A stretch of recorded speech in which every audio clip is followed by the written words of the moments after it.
नमस्कार दोस्तों, आपका स्वागत है आपके अपने यूट्यूब चैनल बीपीएम नॉलेज में। आज हम लोग एसएससी के टॉप 50 क्वेश्चन करने वाले हैं, जो कि सभी एग्जामों के लिए बहुत ही महत्वपूर्ण रहने वाला है। अगर इनमें से किसी भी प्रश्नों का आंसर अगर आपको पता है तो आप कमेंट बॉक्स में दे सकते हैं। तो चलिए आज का वीडियो शुरू करते हैं। आज का पहला क्वेश्चन है, कार्नोलाइट निम्नलिखित में से किसका अयस्क है? कार्नोलाइट निम्नलिखित में से किसका अयस्क है? तो यह है मैग्नीशियम का। इसका राइट आंसर ऑप्शन डी हो जाएगा। कार्नोलाइट जो है मैग्नीशियम का जो है अयस्क है। चलिए अगला क्वेश्चन देख लेते हैं। अगला क्वेश्चन है, आतिशबाजी में हरा रंग किसकी उपस्थिति के कारण होता है? आतिशबाजी में हरा रंग किसकी उपस्थिति के कारण होता है? तो ये बेरियम के। इसका राइट आंसर ऑप्शन सी हो जाएगा। बेरियम की उपस्थिति के कारण जो है आतिशबाजी में हरा रंग होता है। चलिए अगला क्वेश्चन देख लेते हैं। अगला क्वेश्चन है, डायबिटीज रोग में शरीर का कौन सा अंग सही ढंग से कार्य नहीं करता है? डायबिटीज रोग में शरीर का कौन सा अंग सही ढंग से कार्य नहीं करता है? तो ये अग्नाशय। इसका राइट आंसर ऑप्शन सी हो जाएगा। डायबिटीज रोग में जो है अग्नाशय सही ढंग से कार्य नहीं करता है। चलिए अगला क्वेश्चन देख लेते हैं। अगला क्वेश्चन है, निम्नलिखित में से कौन सा एक गैर संचारी रोग है? निम्नलिखित में से कौन सा एक गैर संचारी रोग है? तो यह मिर्गी। इसका राइट आंसर ऑप्शन बी हो जाएगा। मिर्गी जो है यह एक गैर संचारी रोग है। चलिए अगला क्वेश्चन देख लेते हैं। अगला क्वेश्चन है, कौन से विटामिन की कमी के फलस्वरूप अतिसार के साथ त्वचा को सूजन तथा छाजन एक्जिमा होते हैं? कौन से विटामिन की कमी के फलस्वरूप अतिसार के साथ त्वचा को सूजन तथा छाजन यानी एक्जिमा होते हैं? तो ये होते हैं निकोटीनिक अम्ल के कारण। इसका राइट आंसर ऑप्शन सी हो जाएगा। निकोटीनिक अम्ल के कारण जो है यह अतिसार के साथ जो है त्वचा को सूजन और छाजन यानी कि एक्जिमा होता है। चलिए अगला क्वेश्चन देख लेते हैं। अगला क्वेश्चन है, निम्नलिखित अणुओं में से किसमें दो सन्निकट कार्बन परमाणु में सबसे अधिक दूरी होते हैं? निम्नलिखित अणुओं में से किसमें दो सन्निकट कार्बन परमाणु में सबसे अधिक दूरी होती है? तो ये होती है इथेन। इसका राइट आंसर ऑप्शन बी हो जाएगा। इथेन जो है यह दो सन्निकट कार्बन परमाणु में जो है सबसे अधिक दूरी में होती है। चलिए अगला क्वेश्चन देख लेते हैं। अगला क्वेश्चन है, निम्नलिखिट में से कौन सी बीमारी जीवाणु जनित है? निम्नलिखित में से कौन सी बीमारी जीवाणु जनित है? तो यह हैजा, टाइफाइड, निमोनिया, डिप्थीरिया, लिप्रोसी। इसका राइट आंसर ऑप्शन ए हो जाएगा। हैजा, टाइफाइड, निमोनिया, डिप्थीरिया, लिप्सोसी जो है यह सभी जो है बीमारियां जीवाणु जनित है। चलिए अगला क्वेश्चन देख लेते हैं। अगला क्वेश्चन है, मनुष्य के चर्म के रंग का क्या कारण होता है? मनुष्य के चर्म के रंग का क्या कारण होता है? तो ये होता है मेलानिन। इसका राइट आंसर ऑप्शन बी हो जाएगा। मेलानिन जो है यह मनुष्य के चर्म का रंग का जो है कारण होता है। चलिए अगला क्वेश्चन देख लेते हैं। अगला क्वेश्चन है, नीले लिटमस वाले पानी से होकर अगर CO2 गुजारी जाए तो परिणामी घोल का रंग कैसा होगा? यदि नीले लिटमस वाले पानी से होकर अगर CO2 गुजारी जाए तो परिणामी घोल का रंग कैसा होगा? तो ये होगा लाल। इसका राइट आंसर ऑप्शन ए हो जाएगा। नीले लिटमस के पानी से होकर अगर CO2 को गुजारेंगे तो यह लाल रंग का परिणामी घोल होगा। चलिए अगला क्वेश्चन देख लेते हैं। अगला क्वेश्चन है, किस युक्त मिश्र धातु को संलय कहा जाता है? किस युक्त मिश्र धातु को संलय कहा जाता है? तो ये पारा को। इसका राइट आंसर ऑप्शन ए हो जाएगा। पारा को जो है यह मिश्र धातु का संलय कहा जाता है। चलिए अगला क्वेश्चन देख लेते हैं। अगला क्वेश्चन है, फ्लेमिंग के दाएं हाथ के नियम का प्रयोग किसकी दिशा का पता लगाने के लिए किया जाता है? फ्लेमिंग के दाएं हाथ के नियम का प्रयोग किसकी दिशा का पता लगाने के लिए किया जाता है? तो ये किया जाता है प्रेरित धारा को। इसका राइट आंसर ऑप्शन सी हो जाएगा। प्रेरित धारा का पता लगाने के लिए जो है फ्लेमिंग के दाएं हाथ का नियम का प्रयोग किया जाता है। चलिए अगला क्वेश्चन देख लेते हैं। अगला क्वेश्चन है, निम्नलिखित में से किसने टीके का आविष्कार किया? निम्नलिखित में से किसने टीके का आविष्कार किया? तो ये किया था एडवर्ड जेनर ने। इसका राइट आंसर ऑप्शन बी हो जाएगा। एडवर्ड जेनर ने जो है टीके का आविष्कार किया था। चलिए अगला क्वेश्चन देख लेते हैं। अगला क्वेश्चन है, जनगणना 2011 के अनुसार बिहार में लिंगानुपात कितनी है? जनगणना 2011 के अनुसार बिहार में लिंगानुपात कितनी है? तो यह 918 है। इसका राइट आंसर ऑप्शन डी हो जाएगा। 918 जो है जनगणना 2011 के अनुसार बिहार का लिंगानुपात है। चलिए अगला क्वेश्चन देख लेते हैं। अगला क्वेश्चन है, संस्कृति और शिक्षा का मौलिक अधिकार किस अनुच्छेद में वर्णित है? संस्कृति और शिक्षा का मौलिक अधिकार किस अनुच्छेद में वर्णित है? तो यह अनुच्छेद 30, 29 और 30 में। इसका राइट आंसर ऑप्शन सी हो जाएगा। अनुच्छेद 29 और 30 में जो है संस्कृति और शिक्षा का जो है मौलिक अधिकार है। चलिए अगला क्वेश्चन देख लेते हैं। अगला क्वेश्चन है, कमला की सहायक नदियाँ कौन सी है? कमला की सहायक नदियाँ कौन सी है? तो ये उपर्युक्त में से सभी। इसका राइट आंसर ऑप्शन डी हो जाएगा, जिसमें कि सोनी, ढोरी और बलान, ये तीनों जो है कमला की सहायक नदियाँ हैं। चलिए अगला क्वेश्चन देख लेते हैं। अगला क्वेश्चन है, निम्नलिखित में से कौन एक सूखाग्रस्त क्षेत्र है? निम्नलिखित में से कौन एक सूखाग्रस्त क्षेत्र है? तो यह रॉयल सीमा। इसका राइट आंसर ऑप्शन बी हो जाएगा। रॉयल सीमा जो है यह एक सूखाग्रस्त क्षेत्र है। चलिए अगला क्वेश्चन देख लेते हैं। अगला क्वेश्चन है, आर्थिक उदारीकरण का जनक किसे कहा जाता है? आर्थिक उदारीकरण का जनक किसे कहा जाता है? तो ये कहा जाता है डॉक्टर मनमोहन सिंह को। इसका राइट आंसर ऑप्शन सी हो जाएगा। डॉक्टर मनमोहन सिंह को जो है आर्थिक उदारीकरण का जनक कहा जाता है। चलिए अगला क्वेश्चन देख लेते हैं। अगला क्वेश्चन है, भारत एवं पाकिस्तान का विभाजन किस योजना के तहत हुआ था? भारत एवं पाकिस्तान का विभाजन किस योजना के तहत हुआ था? तो ये हुआ था माउंटबेटन योजना के तहत। इसका राइट आंसर ऑप्शन ए हो जाएगा। माउंटबेटन योजना के तहत जो है भारत एवं पाकिस्तान का विभाजन हुआ था। चलिए अगला क्वेश्चन देख लेते हैं। अगला क्वेश्चन है, अफीम पौधे के किस भाग से बनाई जाती है? अफीम पौधे के किस भाग से बनाई जाती है? तो ये फूल से। इसका राइट आंसर ऑप्शन डी हो जाएगा। अफीम पौधे के जो है फूल से बनाई जाती है। चलिए अगला क्वेश्चन देख लेते हैं। अगला क्वेश्चन है, भूकंप होने से क्या होता है? भूकंप होने से क्या होता है? तो दरार। इसका राइट आंसर ऑप्शन डी हो जाएगा। भूकंप होने से जो है दरार होता है। चलिए अगला क्वेश्चन देख लेते हैं। अगला क्वेश्चन है, मठ, चैत्य और स्तूप किस धर्म से संबंधित है? मठ, चैत्य और स्तूप किस धर्म से संबंधित है? तो यह बौद्ध धर्म से। इसका राइट आंसर ऑप्शन ए हो जाएगा। मठ, चैत्य और स्तूप जो है यह बौद्ध धर्म से संबंधित है। चलिए अगला क्वेश्चन देख लेते हैं। अगला क्वेश्चन है, गौतम बुद्ध द्वारा भिक्षुनु संघ की स्थापना कहाँ की गई थी?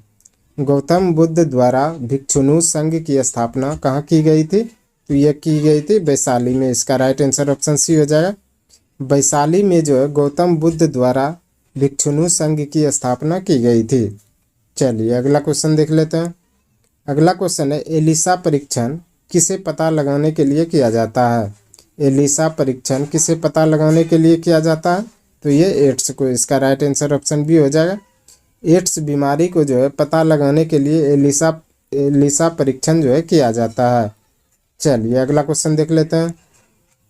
अगला क्वेश्चन है, भारत में पंचायती राज व्यवस्था का शिल्पी किसे कहा जाता है? भारत में पंचायती राज व्यवस्था का शिल्पी किसे कहा जाता है?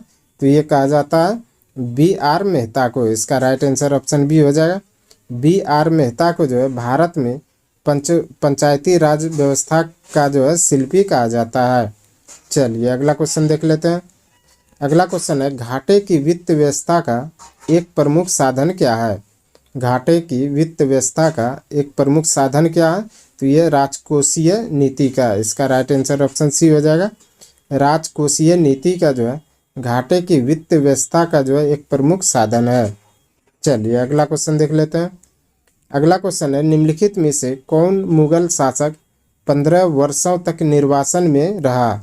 निम्नलिखित में से कौन मुगल शासक 15 वर्षों तक निर्वासन में रहा? तो ये हुमायूं। इसका राइट आंसर ऑप्शन सी हो जाएगा। हुमायूं जो है यह मुगल शासक था और यह 15 वर्षों तक जो है निर्वासन में रहा था। चलिए अगला क्वेश्चन देख लेते हैं। अगला क्वेश्चन है, गुलबर्ग एक जमाने में किस राज्य की राजधानी थी?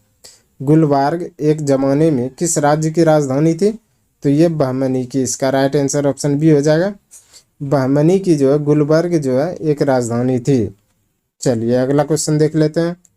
अगला क्वेश्चन है, अल बरूनी ने किसके राज्यकाल का वर्णन किया है? अल बरूनी ने किसके राज्यकाल का वर्णन किया है? तो ये क्या है? मोहम्मद गजनबी का। इसका राइट आंसर ऑप्शन ए हो जाएगा। मोहम्मद गजनबी का जो है अल बरूनी ने जो है वर्णन किया है। चलिए अगला क्वेश्चन देख लेते हैं। अगला क्वेश्चन है, गुरु तेग बहादुर को मृत्यु दंड किसने दिया था? गुरु तेग बहादुर को मृत्यु दंड किसने दिया था? तो ये दिया था औरंगजेब ने। इसका राइट आंसर ऑप्शन सी हो जाएगा। औरंगजेब ने जो है गुरु तेग बहादुर को जो है मृत्यु दंड दिया था। चलिए अगला क्वेश्चन देख लेते हैं। अगला क्वेश्चन है, टीपू सुल्तान की 1799 में किस युद्ध के दौरान मृत्यु हुई? टीपू सुल्तान की 1799 में किस युद्ध के दौरान मृत्यु हुई? तो ये हुई थी चतुर्थ आंग्ल मैसूर युद्ध में। इसका राइट आंसर ऑप्शन सी हो जाएगा। चतुर्थ आंग्ल मैसूर युद्ध में जो है टीपू सुल्तान की जो है 1799 ईस्वी में मृत्यु हो गई थी। चलिए अगला क्वेश्चन देख लेते हैं। अगला क्वेश्चन है, मौर्य काल में भारत का किन देशों से आर्थिक व्यापारिक संबंध था?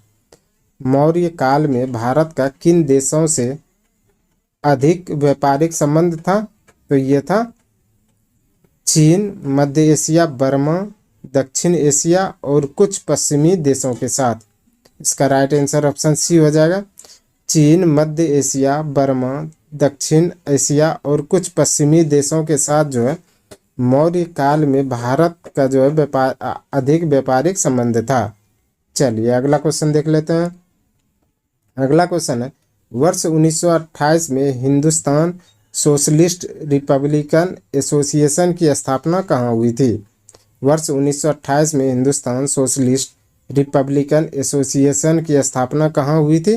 तो ये हुई थी दिल्ली में। इसका राइट आंसर ऑप्शन सी हो जाएगा। दिल्ली में जो है 1928 में हिंदुस्तान सोशलिस्ट रिपब्लिकन एसोसिएशन की स्थापना हुई थी। चलिए अगला क्वेश्चन देख लेते हैं। अगला क्वेश्चन है, निम्नलिखित में से किस महासागर का सबसे गहरा बिंदु जावा गर्त है? निम्नलिखित में से किस महासागर का सबसे गहरा बिंदु जावा गर्त है? तो यह है हिंद महासागर का। इसका राइट आंसर ऑप्शन सी हो जाएगा। हिंद महासागर का जो है सबसे गहरा बिंदु जो है जावा गर्त है। चलिए अगला क्वेश्चन देख लेते हैं। अगला क्वेश्चन है, महात्मा गांधी ने सर्वोदय की मान्यताएं किस पुस्तक से ग्रहण की थी? महात्मा गांधी ने सर्वोदय की मान्यताएं किस पुस्तक से ग्रहण की थी? तो ये की थी ऑन टू दिस लास्ट। इसका राइट आंसर ऑप्शन बी हो जाएगा। ऑन टू दिस लास्ट पुस्तक से जो है महात्मा गांधी ने सर्वोदय की जो है मान्यताएं जो है प्राप्त की थी। चलिए अगला क्वेश्चन देख लेते हैं। अगला क्वेश्चन है, बिहार का पहला दैनिक हिंदी समाचार पत्र कौन सा था? बिहार का पहला दैनिक हिंदी समाचार पत्र कौन सा था? तो यह था सर्वहितोषी। इसका राइट आंसर ऑप्शन बी हो जाएगा। सर्वहितोषी जो है यह बिहार का पहला दैनिक हिंदी समाचार पत्र था। चलिए अगला क्वेश्चन देख लेते हैं। अगला क्वेश्चन है, 1940 के व्यक्तिगत सविनय अवज्ञा आंदोलन में दूसरा सत्याग्रही किसे चुना गया था? 1940 के व्यक्तिगत सविनय अवज्ञा आंदोलन में दूसरा सत्याग्रही किसे चुना गया था? तो ये चुना गया था जवाहरलाल नेहरू को। इसका राइट आंसर ऑप्शन सी हो जाएगा। जवाहरलाल नेहरू को जो है 1940 में व्यक्तिगत सविनय अवज्ञा आंदोलन में दूसरा सत्याग्रही जो है चुना गया था। चलिए अगला क्वेश्चन देख लेते हैं। अगला क्वेश्चन है, लोकमान्य तिलक किस विचारधारा के पोषक थे? लोकमान्य तिलक किस विचारधारा के पोषक थे? तो ये थे उग्र विचारधारा के। इसका राइट आंसर ऑप्शन सी हो जाएगा। उग्र विचारधारा के जो है पोषक जो है लोकमान्य तिलक थे। चलिए अगला क्वेश्चन देख लेते हैं। अगला क्वेश्चन है, 1923 ईस्वी में चित्तरंजन दास और पंडित मोतीलाल नेहरू ने जिस स्वराज दल का निर्माण किया था उनका मुख्य कार्यक्रम क्या था? 1923 ईस्वी में चित्तरंजन दास और पंडित मोतीलाल नेहरू ने जिस स्वराज दल का निर्माण किया था उसका मुख्य कार्यक्रम क्या था?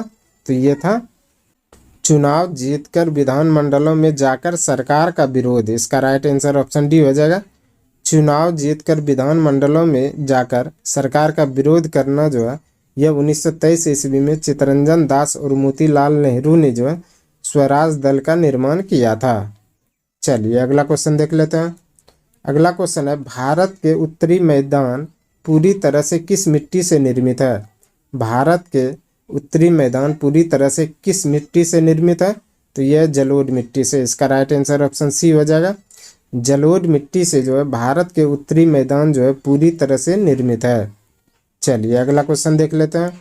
अगला क्वेश्चन है, सर्वोच्च न्यायालय को संविधान के किस अनुच्छेद के अंतर्गत मूल अधिकारों की रक्षा के लिए लेखा जारी करने का अधिकार है? सर्वोच्च न्यायालय को संविधान के किस अनुच्छेद के अंतर्गत मूल अधिकारों की रक्षा के लिए लेखा यानी कि रिट जारी करने का जो है अधिकार है? तो यह अनुच्छेद 32 में। इसका राइट आंसर ऑप्शन डी हो जाएगा। अनुच्छेद 32 में जो है सर्वोच्च न्यायालय को संविधान के जो है अंतर्गत मूल अधिकारों की रक्षा के लिए जो है रिट जारी करने का अधिकार है। चलिए अगला क्वेश्चन देख लेते हैं। अगला क्वेश्चन है, अध्यादेश जारी करने का अधिकार राष्ट्रपति का कौन सा अधिकार है? अध्यादेश जारी करने का अधिकार राष्ट्रपति को कौन सा अधिकार है? तो यह विधायकी अधिकार। इसका राइट आंसर ऑप्शन डी हो जाएगा। विधायकी अधिकार जो है अध्यादेश जारी करने का जो है यह राष्ट्रपति को अधिकार है। चलिए अगला क्वेश्चन देख लेते हैं। अगला क्वेश्चन है, भारत के शासन को संसदीय क्यों कहा जाता है? भारत के शासन को संसदीय क्यों कहा जाता है? क्योंकि यह कार्यकारिणी व्यवस्थापिका के प्रति उत्तरदायी है। इसका राइट आंसर ऑप्शन डी हो जाएगा। कार्यकारिणी व्यवस्थापिका के प्रति उत्तरदायी है, इसलिए भारत के शासन को जो है संसदीय कहा जाता है।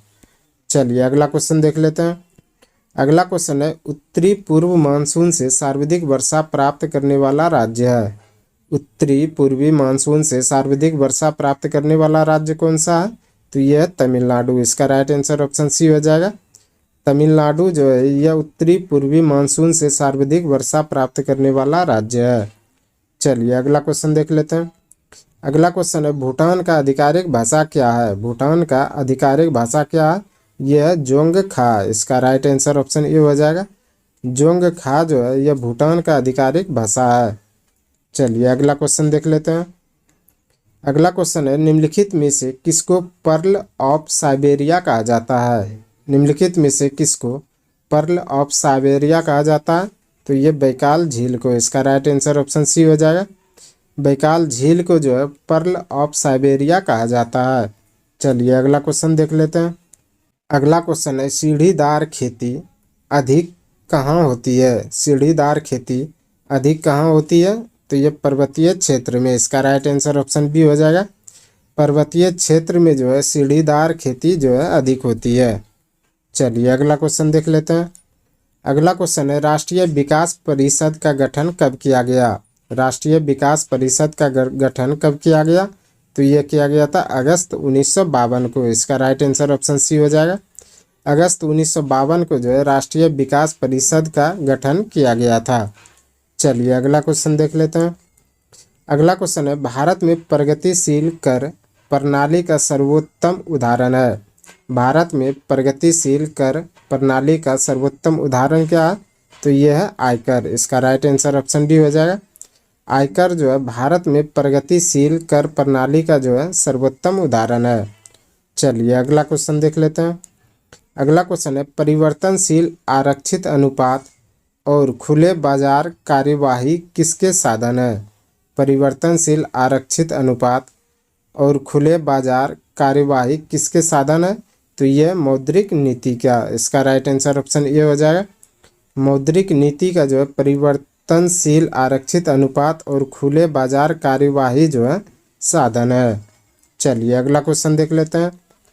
आज का अंतिम क्वेश्चन है, ट्रेड मिल टेस्ट कौन सी चिकित्सा से संबंधित है? ट्रेड मिल टेस्ट कौन सी चिकित्सा से संबंधित है? तो यह हृदय से। इसका राइट आंसर ऑप्शन ए हो जाएगा। हृदय से जो है ट्रेड मिल टेस्ट जो है चिकित्सा संबंधित है। आज के लिए बस इतना ही। हमें उम्मीद है कि ये वीडियो आपको पसंद आया होगा। अगर पसंद आया तो प्लीज़ लाइक कमेंट शेयर और चैनल को सब्सक्राइब जरूर करें। धन्यवाद।